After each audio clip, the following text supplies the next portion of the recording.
You're scrolling through real estate listings late at night. And every house that actually looks decent and livable is priced at $500,000 or more in today's market. The kitchen features those outdated laminate countertops straight from around 2003. The carpet is that dull, tired beige nobody wants anymore, and the basement is cheap fake wood paneling everywhere. Yet the listing agent still has the nerve to call this exact property a perfect starter home for first-time buyers in 2026. Meanwhile, you're sitting there running quick mental math on your current salary, seriously wondering if you somehow missed out on a massive promotion or big raise recently. Or maybe the entire housing market has just collectively lost its mind and prices have gone completely insane over the last few years. Spoiler alert for everyone watching, it's not you who's wrong here, it's the cold, brutal math that doesn't add up anymore. My name is David, and today we're going to do exactly what most real estate agents hate and try to avoid at all costs. We're going to calculate honestly who can actually afford a $500,000 house in February 2026 without destroying their financial life in the process. Not just who gets approved by the bank under their loose lending rules, but who can truly pay for it month after month without constant stress. There's a massive difference between barely qualifying for a mortgage on paper and actually sleeping peacefully at night after you've signed everything. Let's face the uncomfortable reality that too many people are still ignoring in 2026. In dozens of major U.S. markets right now, $500,000 is basically the minimum entry-level price for a normal, livable family home. That price doesn't buy you a luxury mansion or anything extravagant. It gets you a modest 1,200 square foot home with 3 bedrooms and 2 bathrooms at best. The yard is tiny, barely bigger than a beach towel, especially in growing areas like Denver, Austin, or any suburb within commuting distance of a major city. The latest data shows the median household income across the United States is around $83,780 for $1,000 per year before taxes. So the market is asking ordinary people earning about $80,000 for $1,000 to somehow afford a home that costs roughly 6 times their entire annual income. If that price-to-income ratio sounds completely insane and unsustainable, congratulations, you're actually paying real attention to the numbers. But almost everywhere you look, people keep insisting that yes, you can make it work and it's totally normal in today's environment. The mortgage broker says you're pre-approved. Your parents keep reminding you they bought their house on much less back in their day. Some influencer on TikTok is bragging about flipping houses with 0 money down and making the whole thing look ridiculously easy. So, what's the real problem if everyone claims it's possible? The problem is that most of these voices are either lying or seriously misleading you. They're completely twisting and distorting what the word affordable actually means in real, everyday financial life for average families.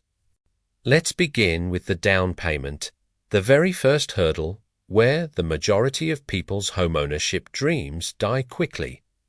The traditional old rule was always 20% down to avoid extra fees and get the best terms. On a $500,000 house, that means you need $100,000 in cold hard cash saved up and ready to go.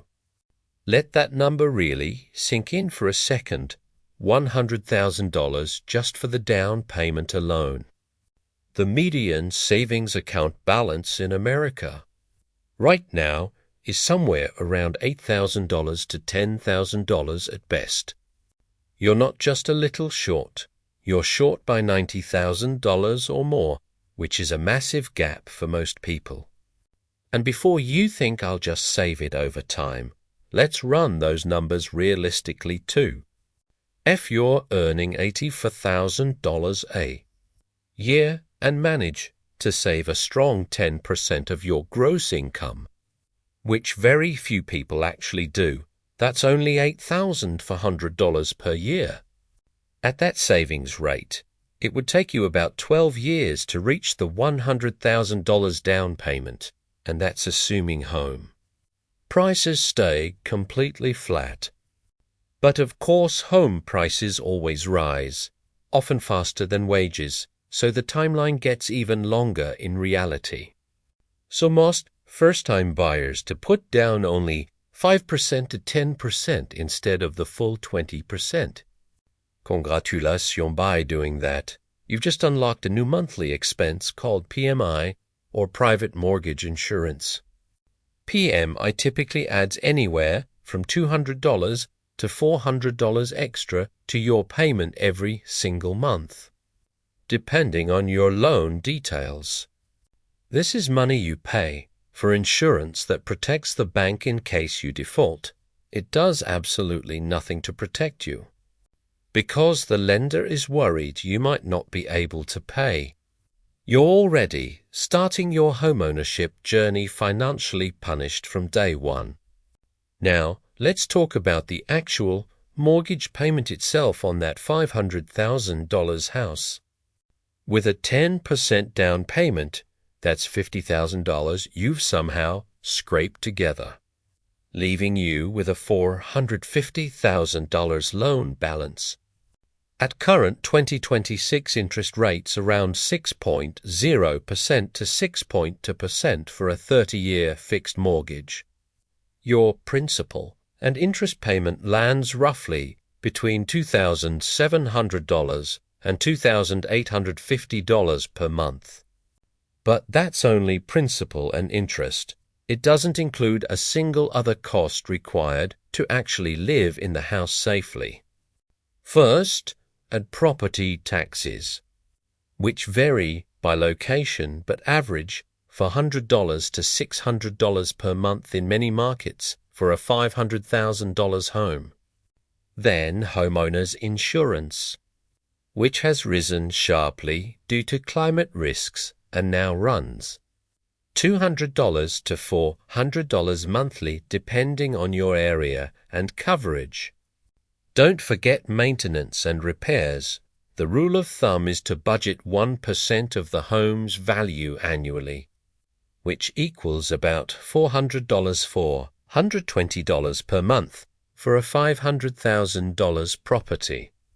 And of course, back that payment earlier. Another $200 to $400 depending on your credit and loan size. Adding it all up realistically, your total monthly housing cost easily hits $1,000 to $4,500 or more, even assuming nothing major breaks. Financial experts and old rules of thumb say housing should never exceed 28% of your gross monthly income to stay comfortable. To afford $1,367 a month at that 28% guideline, your household needs to earn roughly $187,000 gross per year. Even using the more lenient bank approval limit of around 43% total debt-to-income ratio, you still need about $122,000 to $150,000 annually. The hard truth is that only about 10% to 20% of American households earn $150,000 or more per year right now. That means 80% or more of households cannot comfortably or sustainably afford a $500,000 home under reasonable financial standards. This isn't just my opinion, this is simple, cruel math doing what math does best. Yet people are still buying these houses every day, so who exactly are these buyers making it work? Some have dual high incomes in tech, medicine, law, or other well-paid fields that push them well above average. Others get significant help from family money, gifts, or inheritances that cover the down payment or closing costs. And unfortunately, far too many are stretching themselves dangerously thin, living one emergency away from financial collapse. Let's look at a realistic example. Call them the Johnsons. A solid upper-middle-class household earning a combined $160,000 gross per year. That sounds impressive and well above the median. They should feel comfortable, right? Let's see what actually happens. After federal taxes, state taxes, Social Security, Medicare, and a modest 401k contribution, their take-home pay is around $9,500 per month. Subtract the dollar for 1,367 we calculated for total housing costs. You're left with only about $5,133 for literally everything else in life. 2 car payments because commuting is necessary in most suburbs. That's easily $800 gone right away. Car insurance for 2 vehicles. Gas for daily driving since nothing is walkable. Student loans from those degrees that got the jobs at another $1,150 or so. Health insurance premiums not fully covered by employers. Groceries for a family eating reasonably healthy. Utilities for a larger home, that's another $1,650 minimum. We're already down to very little remaining, and we haven't even touched clothing. Entertainment, kids' activities, car repairs, or basic emergency savings. This household is spending nearly 46% of their take-home pay just on housing, far beyond the safe 28% or even 35% guidelines. These aren't irresponsible spenders. They're not buying luxuries or vacations. They're just trying to live what the market calls a normal life.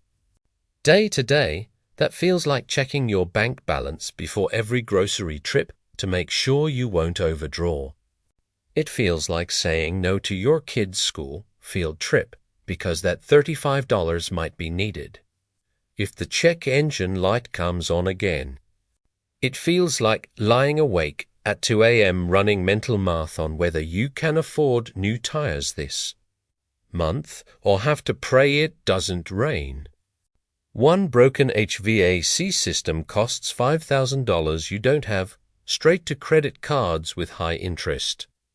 A fender bender with a $1,000 deductible goes on plastic too, braces for your kid.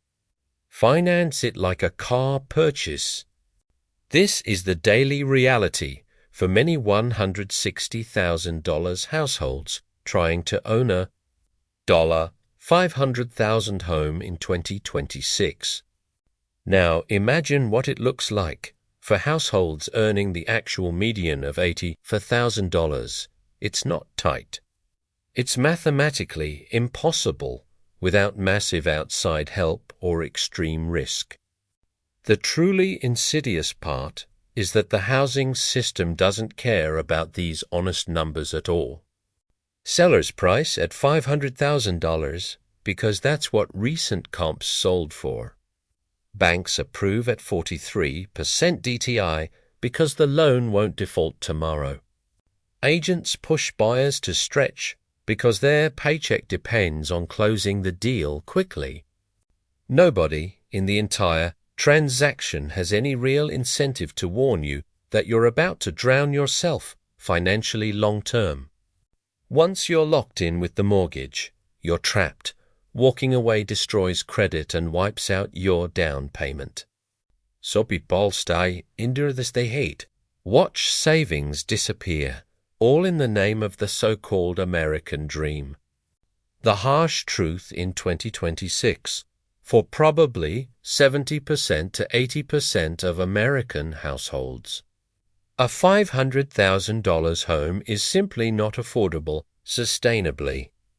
Not without accepting dangerous levels of financial fragility that previous generations would have called reckless gambling. This isn't about personal failure, laziness, or bad budgeting. Home prices have outpaced wage growth dramatically for decades. You cannot side hustle, skip lattes, or budget your way out of a deep structural affordability crisis like this one. The smart move is to run your own real numbers honestly, include every single cost. Be brutally truthful about your income stability. If the math doesn't work comfortably below $140,000, $150,000 household income, pause and seriously reconsider forcing it. There is no trophy, no medal for being house poor. The constant stress will erase any pride you felt on closing day. If this breakdown helped you see the real housing math clearly, hit that like button and subscribe for more no-nonsense financial clarity. With me, David, you'll become truly financially literate, one practical, eye-opening calculation at a time. See you next time.